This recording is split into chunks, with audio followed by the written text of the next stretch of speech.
There are so many kite designs influenced by so many countries.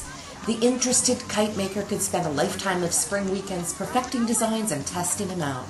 But I'm a novice, so I went looking for the basics, and it seemed to me that there was no better place to start than the first important American kite, Ben Franklin's. Yes, yes, yes, you can make the same kite our founding father made right here.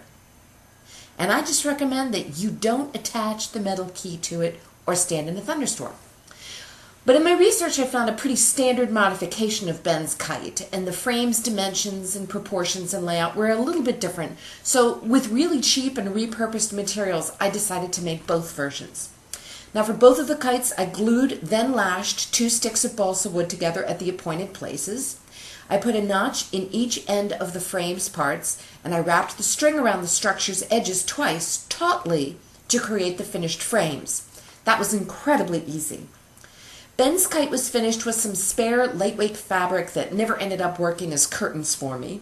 And for the other kite, I tried repurposing a really lightweight plastic tablecloth. I kind of wasted too much time trying to get artsy with it.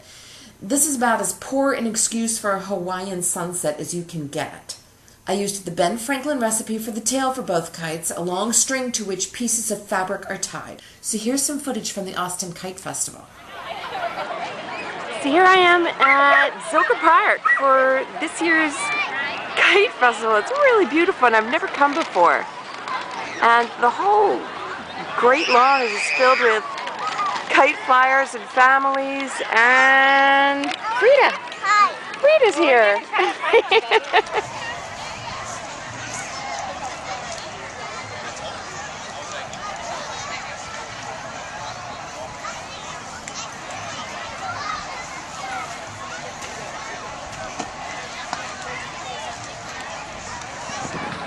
So here are Frida and I at the park, and we're going to try and fly these 2 kites in just a moment, and I've got her lashed to my belt so she will presumably run with me. Hey Frida!